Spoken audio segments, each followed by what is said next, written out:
এই অঞ্চলে অর্থাৎ পূর্ব ইউরোপ, উত্তর আফ্রিকা, মধ্যপ্রাচ্য, এই অঞ্চলে সামরিকভাবে সবচেয়ে শক্তিশালী দুটি রাষ্ট্র হচ্ছে ইরান এবং তুরস্ক। ইরান এবং তুরস্ক সামরিক প্রযুক্তিগত দিক থেকেও যে কোনো মুসলমান দেশের চেয়ে অগ্রসর। বিশেষ করে তুরস্ক তো অনেক অনেক অগ্রসর, ইভেন ইরানের চেয়ে অনেক অগ্রসর। কিন্তু এই ঘটনাগুলোতে, এই মিটিং গুলোতে দেখা যাচ্ছে যে তুরস্ককে কোনো প্রাধান্যই দেওয়া হচ্ছে না।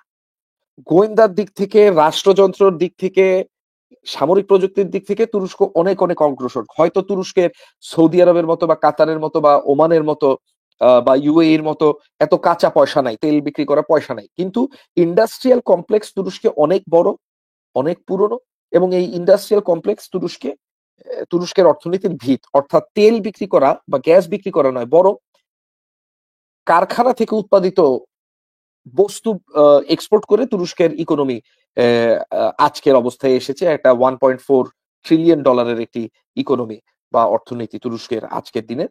এবং এটির কেন্দ্রবিন্দুতে রয়েছে টেকনোলজি এবং ইন্ডাস্ট্রিয়াল সাপোর্ট। কাজে এই রাষ্ট্রটিকে যদি কাতার যেই পরিমাণ অর্থ, কাতার বা এই যে জিসিসি রাষ্ট্রগুলো মার্কিন যুক্তরাষ্ট্রের ইউনিভার্সিটি গুলোতে বা ক্যাসিনো গুলোতে বিনিয়োগ করে বা ফুটবল ক্লাব গুলোতে বিনিয়োগ করে, সেই টাকা যদি তুরস্কের, যদিও কাতার কিছু টাকা তুরস্কের সামরিক খাতে বিনিয়োগ করেছে, সামরিক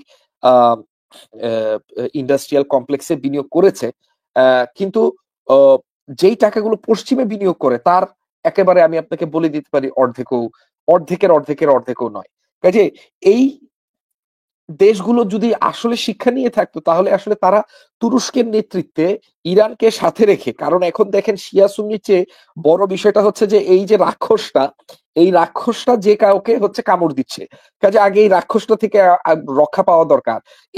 এই নিরাপত্তার বিষয়ক চিন্তাটি থেকেও তাদের উচিত ছিল যতগুলো আঞ্চলিক বা অন্যান্য, যেমন পাকিস্তান মধ্যপ্রাচ্যের একটি রাষ্ট্র নয় কিন্তু খুব দূরের রাষ্ট্র নয়, এদেরকে সাথে নিয়ে, হ্যাঁ পাকিস্তানকে এখানে রাখা হয়েছে পাকিস্তানের মূলত পাকিস্তানের নেতৃত্বেই যে যে ইসলামিক নেটোটি ছিল সেটি পরিচালিত হচ্ছে। এবং আমি যতদূর জানি সেটি এই ইসলামিক নেটো বাহিনীর প্রধান হচ্ছেন আসলে রাহিল শরীফ, পাকিস্তানের প্রাক্তন সেনা প্রধান। কিন্তু প্রযুক্তিগত এবং যুদ্ধের কৌশলগত দিক থেকে আমরা দেখতে পারবো যে নিউক্লিয়ার ওয়ারহেড গুলো ছাড়া বা নিউক্লিয়ার পারমাণবিক অস্ত্র ছাড়া কনভেনশনাল যুদ্ধ প্রযুক্তিতে তুরস্ক পাকিস্তানের চেয়ে অনেক অনেক আগে। মাসুম ভাই, অলিভ ভাই, এখন তাহলে বিষয়টা কি দাঁড়াচ্ছে? ধরেন এর আগে আমরা যেটা দেখলাম, তুরস্ক, পাকিস্তান, মালয়েশিয়া তারা একটা সামরিক জোট গঠনের চেষ্টা করেছে এবং সেই জোটটি নেপথ্যে বসে ভেঙে দিয়েছিল মোহাম্মদ বিন সালমান। জি, আগামী 15 তারিখ, এই যে মাস চলছে, এই মাসের 15 তারিখ আরব দেশগুলো বসছে বা ওয়াইসির বৈঠক আসছে। সেখানে মুসলিম সামরিক বাহিনী গঠনের যে পরিকল্পনার কথা জোরে সরে আসছে, এটার ভবিষ্যৎ কি? আদৌ হবে কিনা? হলে কোন মানে পশ্চিমারা মেনে নিবে কিনা? বা এটি ফিলিস্তিনে আক্রমণের পর সবাই চুপ ছিল, নীরবে দেখলো, যখনই একটি ধনী রাষ্ট্র কাতার আক্রান্ত হলো, তখন আমরা দেখতে পাচ্ছি সবাই একটু নড়াচড়া দিয়ে বসলো।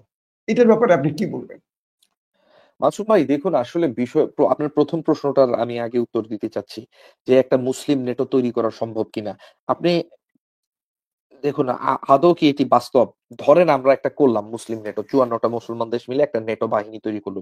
দেখা গেল যে আমরা 3 বিলিয়ন 30 লাখ সৈন্য আমাদের হয়ে যাবে, ঠিক আছে। আচ্ছা, এখন এই সৈন্যগুলোর হাতে অস্ত্র দিতে হবে, ভালো কথা।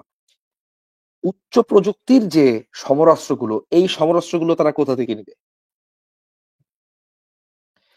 আকাশ প্রতিরক্ষা ব্যবস্থা, সাইবার প্রতিরক্ষা ব্যবস্থা, তারপর আপনার এই যে সিগন্যাল ইন্টেলিজেন্স, ইলেকট্রনিক ইন্টেলিজেন্স, তারপর হচ্ছে আপনার এই যে এইওয়াক্স গুলো, airborne early warning command control system গুলো, যেগুলো যুদ্ধ পরিচালনার ক্ষেত্রে খুব গুরুত্বপূর্ণ।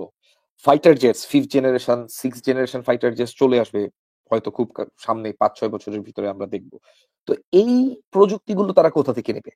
এখন এই প্রযুক্তিগুলোর কাছাকাছি যেতে পেরেছে একটি মুসলিম রাষ্ট্র, সেটি হচ্ছে তুরস্ক। কিন্তু এই জিসিসি রাষ্ট্রগুলো কখনোই তুরস্ককে নেতা হিসেবে মেনে নিতে চাচ্ছে না প্রথম বিশ্বযুদ্ধের পর থেকে।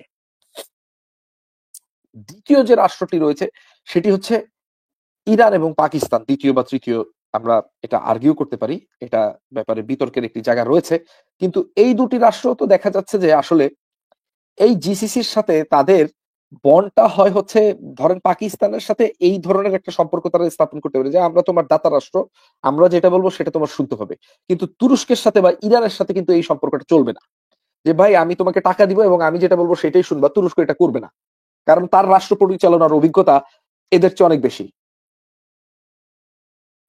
ইসলামের 1400 বছর বয়স হয়েছে ইসলামের, এই 1400 বছরে রসুল্লাহ সাল্লামের পর থেকে আজকে 1400 বছর, 1450 বছর প্রায় পার হয়ে গিয়েছে। এই 1450 বছরের ভিতরে 1250 বছর তো তুর্কিরাই লিড দিয়েছে মুসলিম উম্মাকে, কখনো সেলচুকের রূপে, কখনো মামলুকের রূপে, কখনো মোগলদের রূপে, কখনো অটোম্যানদের রূপে, এরা তো সব তুর্কি বংশোদ্ভূত, তুর্কি ভাষাভাষী জাতিগোষ্ঠী।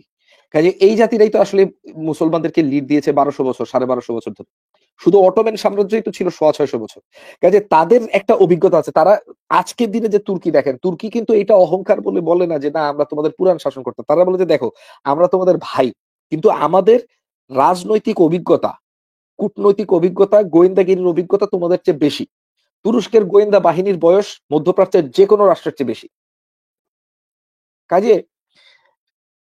সে তো বলবে যে তোমরা যেই পথে আছো এই পথটা ঠিক না, এটা এইভাবে করতে হবে, এটা এইভাবে না এইভাবে করতে হবে। তখন এই ক্ষেত্রে প্রাধান্যের পার্থক্য হয়ে যায়। দেখেন কি জন্য একমত হয় না, প্রাধান্যের পার্থক্য কিভাবে হয়। জিসিসি রাষ্ট্রগুলোর প্রথম প্রাধান্য হচ্ছে তাদের রাষ্ট্রযন্ত্র টিকানো। তুরস্কের এরদোয়ান বলে আমি ইলেকশনের মাধ্যমে আসছি, ইলেকশন হারিয়ে গেলে আমি চলে যাব, কিন্তু রাষ্ট্রযন্ত্র থাকবে, গোয়েন্দা বাহিনী থাকবে, সেনাবাহিনী থাকবে, রাষ্ট্রের যে ইন্ডাস্ট্রিয়াল কমপ্লেক্স, সামরিক প্রযুক্তির যে কমপ্লেক্স গুলো রয়েছে, এই কমপ্লেক্স গুলো থাকবে।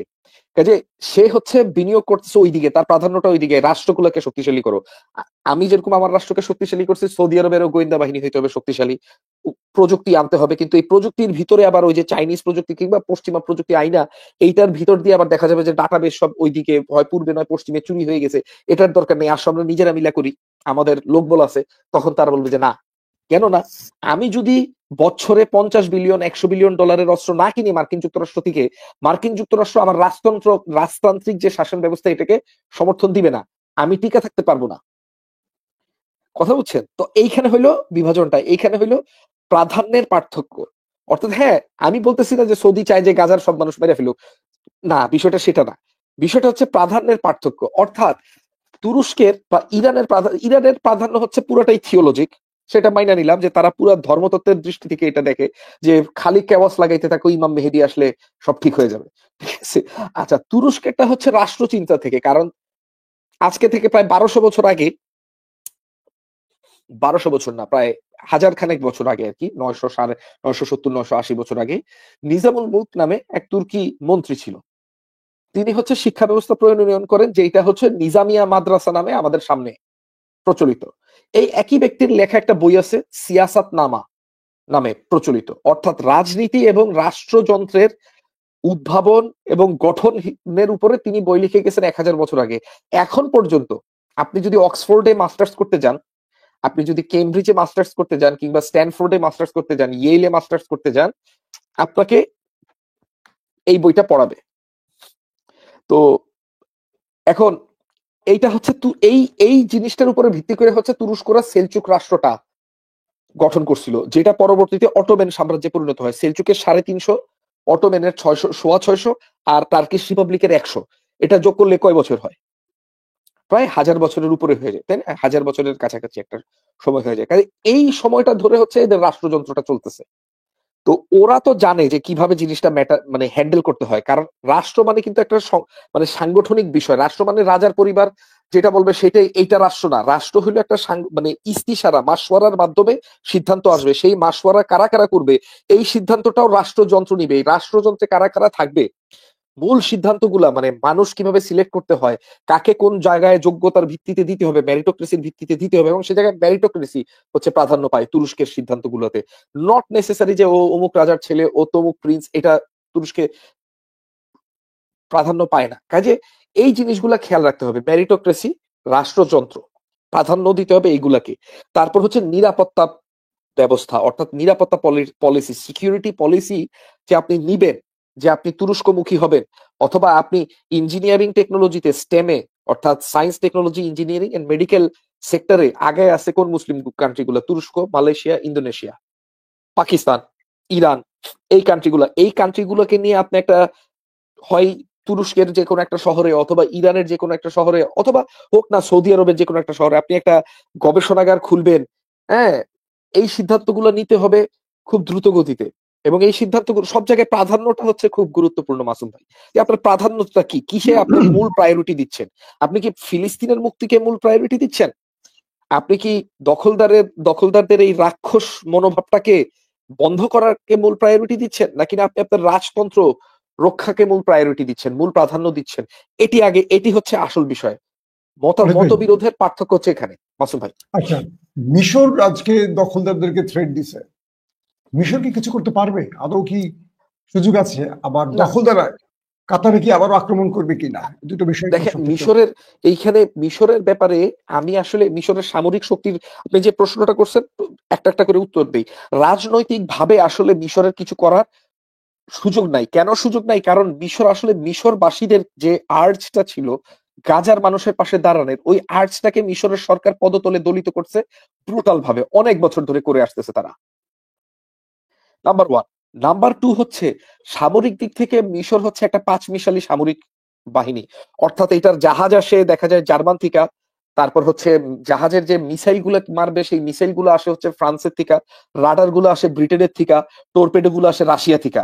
একই সাথে তারা পশ্চিমা রাফায়েল ব্যবহার করে, ইউরোফাইটার ব্যবহার করে, আবার একই সাথে রাশিয়ার MiG-29 সুকোই 30ও ব্যবহার করে। কাজে এই পাঁচমিশালী সেনাবাহিনী দিয়ে আপনি ইসরায়েলের মতো সুসংগঠিত একটা মানে বিমান বাহিনী, সেনাবাহিনীর সামনে দাঁড়াইতে পারবেন না। কাজে ওইটা বইলা লাভ নাই সামরিক ভাবে। রাজনৈতিক ভাবে প্রথম কথা হচ্ছে যে মিশরের যিনি শাসনকর্তা রয়েছেন তার নিজের রাজনৈতিক লেজিটিমেসি কতটুকু, তাই না? এই প্রশ্নটা চলে আসবে। কাজে মিশর, হ্যাঁ সে বলছে এইগুলো, আমার যেটা মনে হচ্ছে যে এই প্রত্যেকটা অ্যাটেম্প্ট যে আলোচনা হচ্ছে কাতার বাদে, কাতারের আলোচনার একটা ডেপথ আছে, কারণ সে নিজে আক্রান্ত, সে সে মার খেয়েছে সে। কিন্তু এর বাইরে বাকি যারা যে পরিক্রমাগুলো করতেছে, আমার মনে হয় কাতারকে ঠান্ডা করার জন্য এবং তাদের নিজ নিজ রাষ্ট্রে যে জনগণরা আছে অর্থাৎ প্রজারা আছে, এই প্রজাদের যে একটা জিদ, একটা ক্ষোভ অন্তরে তৈরি হচ্ছে যে তারা যে কোনো সময় এই ক্ষোভটা বিস্ফোরণ হয়ে রাস্তায় আসতে পারে, এই ক্ষোভটাকে ঠান্ডা করার জন্য আমার মনে হচ্ছে যে এই আলোচনাদি, এই উচ্চবাচ্য, এগুলো আমার মতামত আর কি, মাসুম ভাই। জি। আচ্ছা, শেষ একটা প্রশ্ন। ফিলিস্তিন, স্বাধীন ফিলিস্তিনের যে জাতিসংঘে যে বিলটি পাশ হয়েছে, জি। এটা আসলে কি হতে পারে, কতদূর যেতে পারে, আদৌ কি ফিলিস্তিনের স্বপ্ন বাস্তবায়ন হবে কিনা, এইটা একটু আপনি ক্লিয়ার করবেন। এটা দেখুন, আমরা এটা দিয়ে শেষ করতে চাই। আমি একেবারে আমার মতামতটা বলবো, এটা একটা সাবজেক্টিভ প্রশ্ন আপনি করছেন। আমার মতামত হচ্ছে, আমি জাতিসংঘের উপরে ভরসা রাখি কোন কোন জায়গায় বন্যা হয়েছে বন্যায় রিলিফ দাও, হ্যাঁ এক জায়গায় দুর্ভিক্ষ হয়ে গেছে, ভূমিকম্প হয়ে গেছে, ওই জায়গায় সাহায্য সহযোগিতা করো। এক জায়গায় যুদ্ধ হয়েছে, যুদ্ধে এক ব্যক্তি হস্তক্ষেপ করছে, নেটো বা অন্য কোনো পাওয়ার হস্তক্ষেপ করে যুদ্ধটাকে থামাই দিছে, এখনো এখানে শান্তি বাহিনী পাঠায় ত্রাণ কার্য পরিচালনা করো। এইগুলোতে জাতিসংঘের উপর আমার 100% ফেইথ আছে। গাজার ব্যাপারটাতে আমি মনে করি না জাতিসংঘের ওই শক্তি আছে, কারণ জাতিসংঘ নিজেই একটা ফল্টি সিস্টেম। অর্থাৎ পাঁচটা দেশ, যেই পাঁচটা দেশ হচ্ছে দখলদার রাষ্ট্রটাকে সব মানে একেবারে সরাসরি সমর্থন করতেছে তাদের দখলদারিত্বের ক্ষেত্রে, তাদের আগ্রাসী ভূমিকার ক্ষেত্রে, তাদের রাক্ষস হয়ে ওঠার ক্ষেত্রে। এই পাঁচটা চায়না বাদে বাকি চারটা দেশই হচ্ছে জাতিসংঘের মনে করেন ভেটো ক্ষমতার অধিকারী, অর্থাৎ নিরাপত্তা মানে সিকিউরিটি কাউন্সিলের পার্মানেন্ট মেম্বার। এই চারটা দেশ, এর মধ্যে একটা দেশ হচ্ছে ব্যতিক্রম, সেটা হচ্ছে চায়না। এখন এই রাশিয়া, ব্যবস্থার রাশিয়া, ভিতরে রাশিয়া। রাশিয়ার সাথে পরোক্ষভাবে দখলদার দেশের বেশ ভালো সম্পর্ক আছে। আপনি ইরানের সাথে যুদ্ধের সময় দেখেন, ইরান সরাসরি সমর্থন দিছে রাশিয়াকে, প্রযুক্তি দিয়ে অনেক কিছু দিয়ে সমর্থন দিছে, রাশিয়ার পাশে দাঁড়িয়েছে ইউক্রেনের বিষয়ে। কিন্তু ইসরায়েলের সাথে যখন ইরানের লাগছে, রাশিয়া কিন্তু মানে আয়াতুল্লাহ আলী খামেনাই উনি কিন্তু পুতিনকে চিঠি পর্যন্ত পাঠাইছেন যে আপনার কাছ থেকে আশানুরূপ প্রতিক্রিয়া আমরা পাইনি, আমরা আপনার মানে ট্র্যাডিশনাল মিত্র, কিন্তু আমরা ওই আশানুরূপ প্রতিক্রিয়া পাইনি। কাজে আপনার এই জিনিসটা মাথায় রাখতে হবে যে জাতিসংঘটা আসলে একটা নন ফাংশনাল রোলে ঢুকে যায় প্রশ্নটা যদি গাজা বা প্যালেস্টাইন হয়। হইলেও আপনি রিকগনিশন দিলেন, সবকিছু হইলো, কি হবে? মানুষ মারা কি বন্ধ থাকবে? এটা তখনই বন্ধ হবে যখন একটা শক্তি এসে এই দখলদারটাকে থাপ্পড় মেরে বলবে যে এই বেটা তুই চুপ কর, অনেক জ্বালাইছিস। অথবা সে যখন মানুষ মারবে তখন তার হাতটা মচকাই দিবে, তাকে হ্যান্ডকাফ পরাবে, তাকে অ্যারেস্ট করবে, তাকে শাস্তি দিবে আইন অনুযায়ী, বা তার একটা বিচারের আয়তায় তাকে আনা হবে। কারণ এ তো আপনার কূটনীতির ভাষা বুঝে না। দেখেন, লোকগুলো জড়ো হচ্ছে কূটনৈতিক আলোচনার জন্য, শান্তি চুক্তির জন্য। এই শান্তি চুক্তির কথা বলে লোকগুলোকে জড়ো করে অ্যাসাসিন করার পরিকল্পনা। কাজে সে তো বিশ্বের ইতিহাসে সবচেয়ে বর্বর যে জাতিগুলো ছিল, তাদেরও একটা কূটনৈতিক মানে ডিপ্লোম্যাটদেরকে বা কূটনীতিবিদদেরকে তারা হত্যা করতো না, তারা ছাড় দিত। কিন্তু এদের চরিত্রটা হচ্ছে সকল মানে পুরা মানব সভ্যতার প্রথম থেকে আজ পর্যন্ত সবচেয়ে গর্হিত একটা চরিত্রের অধিকারী এরা। কাজে এদেরকে আপনি শক্তি প্রয়োগ করা ছাড়া নীতি কথা, আইন কানুন, কূটনীতি, হ্যাঁ, ভাতৃসুলভ আচরণ, ধর্মীয় ইতিহাস, যে না ইহুদিরা তো আসলে মানে ইব্রাহিম আলাইহিস সালামের আরেক সন্তানের থেকে তারা বংশ বিস্তার করছে, এইগুলো তো শুনতেছে না তো 2 বছর ধরে। ওকে, অলিদ ভাই আপনাকে ধন্যবাদ। অনেকগুলো মূল্যবান আলোচনা আসছে, আমরা আর লম্বা করতে চাই না, আপনার কাছ থেকে সংক্ষিপ্ত বিদায় নিতে চাই। একটা ছোট প্রশ্ন দিয়ে আপনি বিদায় নেবেন। জি, তাহলে কি ফিলিস্তিনের স্বপ্ন কখনো পূরণ হবে না? আর যদি হয়, সেটা কোন উপায়ে হতে পারে? দেখেন, ফিলিস্তিনের স্বপ্ন আমি মনে করি, মনে প্রাণে বিশ্বাস করি, অবশ্যই অবশ্যই একদিন না একদিন ইনশাল্লাহ পূরণ হবে। সেটা পূরণ হবে ফিলিস্তিনের মানুষদের যে রেজিলিয়েন্স, তাদের যে ধৈর্য শক্তি, তাদের যে নিজেদের দেশ ত্যাগ না করার স্পৃহা, মোকাবেলা করার আকাঙ্ক্ষা, এইটা থেকেই ফিলিস্তিন রাষ্ট্র তৈরি হবে ইনশাল্লাহ। কিন্তু নিঃসন্দেহে বাকি যে রাষ্ট্রগুলো রয়েছে মধ্যপ্রাচ্যে, তাদের তাদের নিজস্ব নিরাপত্তার জন্য তাদের শক্তি বৃদ্ধি করতে হবে। এর মধ্যে তুরস্কও রয়েছে, এর মধ্যে ইরানও রয়েছে, কাতারও রয়েছে, ইয়েমেনও রয়েছে। দেখুন, যে কোনো দেশে 1 মাসের ভিতরে 8টা 9টা দেশকে বম্বিং করতে পারে, অথচ কেউ তাকে একটা বম্বিং করলো না। হ্যাঁ, একটা জবাব দিল না, একটা জবাব দেওয়ার সাহস পাচ্ছে না পর্যন্ত। কারণ নাই তো কিছু, কি দিয়ে জবাব দিবে? কাতার কি দিয়ে জবাব দিতে থাকে? রেসিপ্রোসিটির অ্যাক্ট অনুযায়ী কাতারের তাকে অ্যাটাক করার অধিকার কিন্তু হয়ে গেছে, কিন্তু কি দিয়ে করবে? ইউরোফাইটার টাইফুন দিয়ে? ওইটা বুতাম চাপবে, মিসাইল তো বের হবে না, উল্টা মিসাইল ওইখানেই এক্সপ্লোড করে পাইলট শুদ্ধ মরে যেতে পারে। কাজে কি দিয়ে করবে? F-15 দিয়ে? একই ঘটনা। এটা হচ্ছে মূল পয়েন্টটা, যে কেন পারছে না। কারণ তারা তো নিজ শক্তিতে বলিয়ান না, নিজ শক্তিতে শক্তিশালী না। রাষ্ট্রের ভিতরে শাসন ব্যবস্থার কারণেও তারা হচ্ছে পরনির্ভরশীল, এবং যাদের উপর নির্ভরশীল তারাই মূলত ফিলিস্তিন রাষ্ট্রের বিরোধিতা করছে, গাজাতে গণহত্যা চালাচ্ছে, বিভিন্ন জায়গায় আরবদেরকে ধ্বংস করছে, মারছে, হত্যা করছে, মুসলিমদেরকে মুসলিমদের উপর নানান ধরনের নির্যাতন চালিয়ে যাচ্ছে। এবং পরবর্তীতে দেখা যাচ্ছে পরের বছর আবার এই তেল ধনী জিসিসি রাষ্ট্রগুলো তাদেরকে আবার কয়েকশো বিলিয়ন ডলার এর অস্ত্র চুক্তি করতেছে, নিরাপত্তা চুক্তি করতেছে, জাস্ট খালি as a token to preserve their রাজতন্ত্র। ধন্যবাদ অলিদ ভাই। আপনাকেও প্রিয় ধন্যবাদ, দর্শক, ধন্যবাদ। অলিদ ভাই শেষ কথাটি ধরে আমি বলছি, আরব রাষ্ট্রগুলো ট্রিলিয়ন ট্রিলিয়ন ডলার খরচ করে আমেরিকা থেকে এসব মূল্যবান অস্ত্র কেনে। খেয়াল করবেন কেন কেনে এই অস্ত্রগুলো? শত্রুকে মোকাবেলা করতে। কিন্তু এই একটা অস্ত্র আরবরা ব্যবহার করতে পারবে না। কারণ পারবে না কেন? এই অস্ত্রগুলো যদি আরবরা চায় ইরানে ব্যবহার করতে পারবে, কিন্তু ইসরায়েলে পারবে না। যে F-35 রয়েছে, এটা আকাশে উড়াতে পারবে না আরবরা, আকাশে ব্লাস্ট হয়ে যাবে। কারণ এটার মূল চাবিটা আমেরিকার হাতে।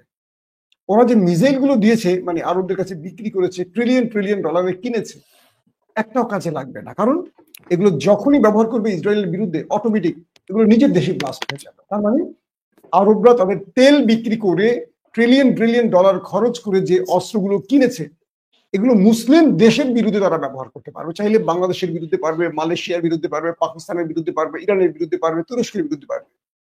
কিন্তু দখলদারদের বিরুদ্ধে এই অস্ত্রগুলো ব্যবহার করা যাবে না। তার মানে আরবরা এতদিন তাদের কষ্টের অর্থগুলো ব্যয় করেছে পশ্চিমাদের পেছনে, নিজেদের ঘরের মধ্যে একটা অ্যাটম বোমা সেট করে দিয়েছে। চাইলে পশ্চিমারা সুইচ টিপে এই বোমগুলো আরবের দেশে ব্লাস্ট করে দিতে পারে, আরবই উড়ে যেতে পারে। তাহলে মুসলিম রাজতন্ত্রের লোকগুলো তারা কি করেছে? তারা তাদের ক্ষমতাকে টিকিয়ে রাখার জন্য, অবৈধভাবে রাজতন্ত্র টিকিয়ে রাখার জন্য ওই পশ্চিমাদের টাকা দিয়ে ঘরের মধ্যে অ্যাটম বোমা বা মাইন পুঁতে রেখেছে নিজের ভূমিতে। আজকে দেখেন দখলদাররা অ্যাটাক করেছে, পাল্টা জবাব দিতে পারছে না। তাহলে এই অস্ত্র কেনার অর্থ কি? আমরা মুসলমানরা আসলে আর কতকাল ঘুমিয়ে থাকবো? ইমাম মাহাদি এসে আমাদের উদ্ধার করবেন এই অপেক্ষায়? এটি কি আমাদের অপেক্ষা? যদি ইমাম মাহাদির অপেক্ষায় থাকতে হয়, তাহলে আমাদেরকে দোজখের জন্য অপেক্ষা থাকতে হবে, কারণ আল্লাহ আমাদের ইমাম মাহাদির জন্য অপেক্ষা থাকতে বলেনি, আমাদের প্রস্তুতি নিতে বলেছে। আমরা মুসলিম দেশ থেকে অস্ত্র না কিনে আমেরিকান অস্ত্র কিনি, কিন্তু আমেরিকান অস্ত্র তো আমাদের জন্য কল্যাণকর নয়। এই অস্ত্রগুলো আমরা আমেরিকার বন্ধুদের বিরুদ্ধে ব্যবহার করতে পারবো না। তাহলে এই অস্ত্র কেনার অর্থ কি? আমরা কেবল আমেরিকাকে টাকা দিয়েছি, কিন্তু আসলে ঘোড়ার ডিম কোনো কাজের কিছু আমরা পাইনি।